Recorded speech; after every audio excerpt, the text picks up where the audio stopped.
Est-ce que vous saviez que c'est à la fin du XVIIIe siècle que les recherches de Léonard de Vinci sur le corps humain sont rendues publiques? Juste derrière moi, il y a la halle du Clos Lucé à Amboise. En ce moment, il y a une expo sur Léonard de Vinci et l'anatomie. Je vous emmène tout de suite la découvrir avec moi.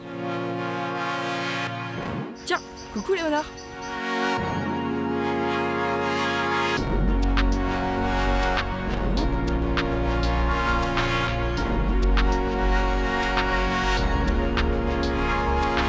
Juste derrière moi, il y a Pascal Briouat, c'est le commissaire d'exposition. Donc on va essayer de voir avec lui quel rapport entre ce cœur et Léonard de Vinci.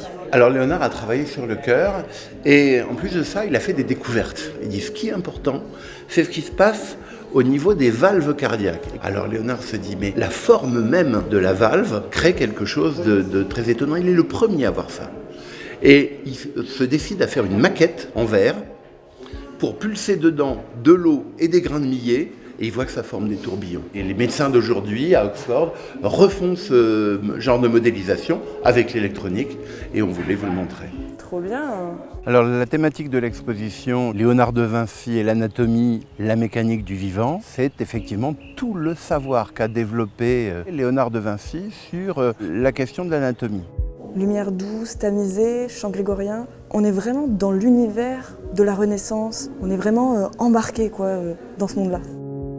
Il y a des maquettes, il y a des images de médecine contemporaine à côté des dessins de Léonard de Vinci qui ressemblent à des scans, à des IRM. En les mettant côte à côte, on voit très très bien à quel point Léonard était en avance. Bonjour. Bonjour. Vous venez d'où? De l'Ariège. De l'Ariège. Vous êtes venu exprès pour l'exposition? Oui. Et alors? Bien sûr. Votre C'est ressenti? génial.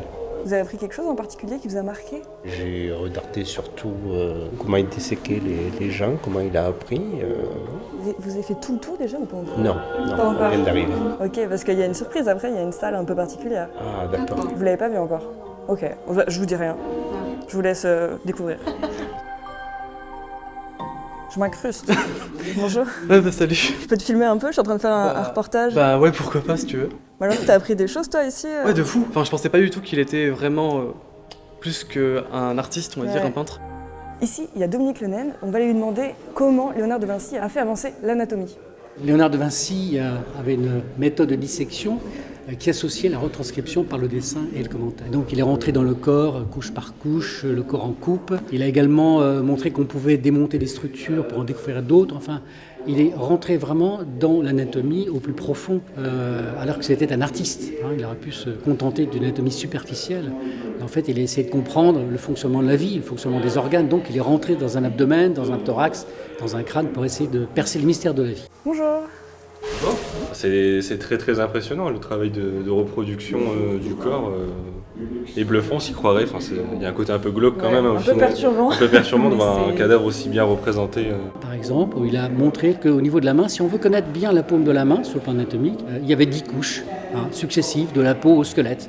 Ce qui montre bien que pour lui, la connaissance passait par la chasse au détail.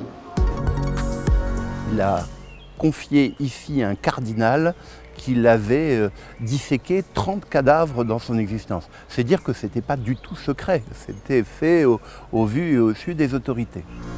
Ça veut dire que l'Église était tout à fait d'accord. Donc tout le mythe de Léonard allant de nuit déterrer des cadavres, etc., est totalement inexact.